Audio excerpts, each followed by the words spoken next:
Salesman की shift management में। Shift management basically salesman का रिकॉर्ड है शॉप के अंदर कि उसके आने के बाद जब उसने शिफ्ट स्टार्ट की थी तो उसने कितनी सेल्स की और उसका हिसाब किताब क्या बनता है। तो basically shift management is a very very critical thing कि जब भी शिफ्ट सेल्समैन आएगा तो उसने कितनी सेल्स की और उसका क्या हिसाब किताब था पैसों का, वो यहीं से कंट्रोल होगा। तो यहाँ पे इस वक्त हिसाब किताब के लिए यहाँ पे दो रजिस्टर हैं। दो रजिस्टर का यहाँ पे मतलब है DF01 एक रजिस्टर है और एक रजिस्टर का नाम है DF02 REG DF02। ये दो रजिस्टर जो हैं इनमें अलग-अलग हर कैशियर का हिसाब किताब होता है कि उसने कितना लेन देन, कितनी चीज़ें बेची हैं और कितने पैसे उसके अगेंस्ट रिसीव किए हैं। तो आज जो हम दोनों शिफ्ट में से जा रहे हैं वो है DF02। DF02 जो है सेकंड शिफ्ट वो 27 मार्च को ओपन हुई है और अभी तक उसका स्टेटस ओपन है। 7:48 पे शाम को पिछली वाली शिफ्ट क्लोज हुई थी और उसी वक्त ये ओपन हो गई थी नई वाली शिफ्ट। तो ये शिफ्ट जो है अभी तक 27 मार्च को ओपन होने के बाद अभी तक चल रही है, उसका स्टेटस ओपन आ रहा है। अगर मैं इसमें डबल क्लिक करके अंदर जाता हूँ तो इसका स्टेटस ओपन आ रहा है। इस रजिस्टर का नाम ये है और ये टाइम भी इसका यहाँ पे आ रहा है जो हम ऑलरेडी डिस्कस कर चुके हैं। यहाँ पे एक शिफ्ट के अंदर टोटल हमारे पास 5 फील्ड्स हैं जो बहुत इंपॉर्टेंट हैं। एक है ओपनिंग कैश कि जब इस बंदे ने या इस सेल्समैन ने शिफ्ट अपनी स्टार्ट की होगी उस वक्त इसके पास कंप्यूटर में आ रहा था कि 70 रुपीज़ होने चाहिए। ये इसको मैच करने होते हैं जब वो अपनी शिफ्ट स्टार्ट कर रहा है, यानी कि फ़िज़िकली उसके पास 70 रुपये गले में या कैश बॉक्स में होनी चाहिए, तो फिर वो अपनी शिफ्ट को सक्सेसफुली स्टार्ट करेगा। अदरवाइज़ वो पहली शिफ्ट वाले बंदे से जो उसको शिफ्ट हैंडओवर कर रहा है उसको कहेगा कि मुझे कैश पूरा नहीं मिला या कम ज़्यादा है तो मैं शिफ्ट स्टार्ट नहीं कर सकता। तो यहाँ से वो स्टार्ट करेगा शिफ्ट। सेकंड पार्ट जो है, जो आइटम है कैश रिसीव का, अगर वो कभी भी कहीं से कैश रिसीव करता है यानी कि मैनेजर वगैरह से, तो उस केस में वो कैश जो सेल की वजह से नहीं आ रहा, मैनेजर की वजह से उसको मज़ीद मिला है, तो वो यहाँ पे शो होगा,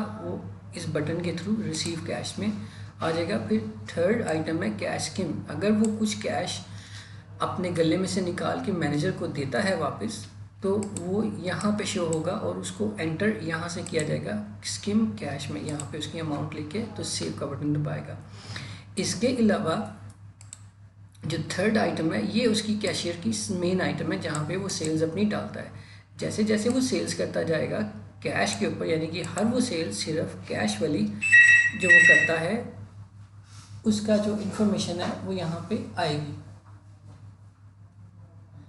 तो 825 जो है इस वक्त टोटल जो है उसकी सेल्स हैं। तो अब हम देखते हैं कि ये जो नंबर है यहाँ पे वो कैसे आया।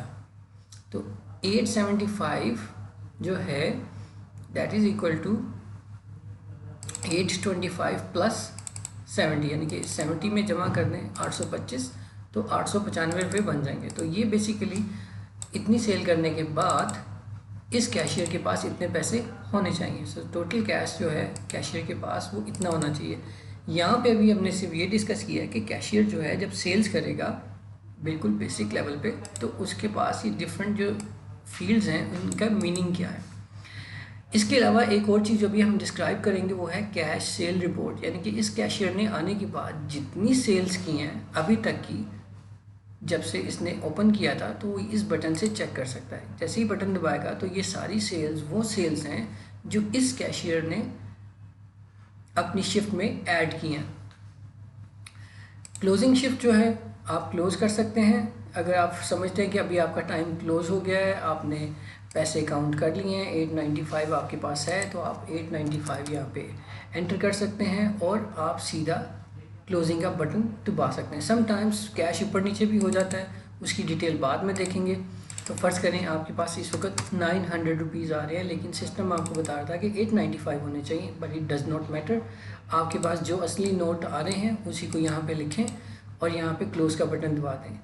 यहाँ पे चूँकि कैश सबमिटेड में आपने ज़ीरो लिखा है, इसका मतलब है जितना कैश आपने यहाँ से काउंट किया है सारे का सारा अगली शिफ्ट वाले के पास चला जाएगा। हम इस सैंपल क्लोजिंग करके देखते हैं। अभी यहाँ पे 900 लिख के मैं क्लोजिंग का बटन दबाता हूँ, तो अगली शिफ्ट वाले के पास जब वो स्टार्ट होगी तो उसके पास ओपनिंग बैलेंस जो है 900 आ रहा होगा। ये मैंने क्लोज का बटन दबा दिया। शिफ्ट क्लोज करने के बाद मैं रिकॉर्ड्स पे जाता हूँ। यहाँ पे हम देख सकते हैं कि जो शिफ्ट पहले ओपन थी 27 मार्च को, वो 29 मार्च पे क्लोज हो गई है और स्टेटस उसका क्लोज्ड आ रहा है। तो अब नई शिफ्ट ओपन करने से पहले पुरानी शिफ्ट को ही देख लेते हैं। तो पुरानी शिफ्ट को मैंने ओपन किया है, तो यहाँ पे देखें डिलीट किया और क्लोज के बटन ग्रे हो गया। मैं इसको मॉडिफाई नहीं कर सकता। शिफ्ट का स्टेटस क्लोज्ड आ रहा है और जो पहले मैं देख सकता था वही इन्फॉर्मेशन यहाँ पे नज़र आ रही है। लेकिन अब मैं नई न्यू शिफ्ट में जाता हूँ, तो न्यू शिफ्ट में टाइम आ रहा है कि 29 मार्च को 6:25 पर ये शिफ्ट ओपन हुई है। तो देखें जैसे ही वो क्लोज़ हुई है 6:25 पे, तो ये वाली शिफ्ट 6:25 पे ओपन हो गई है।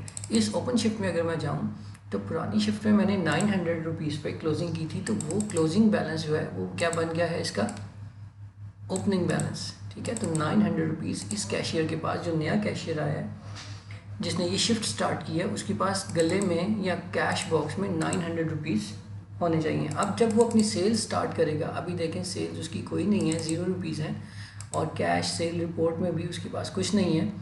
तो ये बिल्कुल ब्रांड न्यू उसकी शिफ्ट है जो नया कैशियर आया। तो न्यू कैशियर जो है इसी तरीके से अपनी सेल्स करता जाएगा, जैसे पहले वाली क्लोज़ की थी, तो वो इसको भी क्लोज़ करेगा। Thank you very much.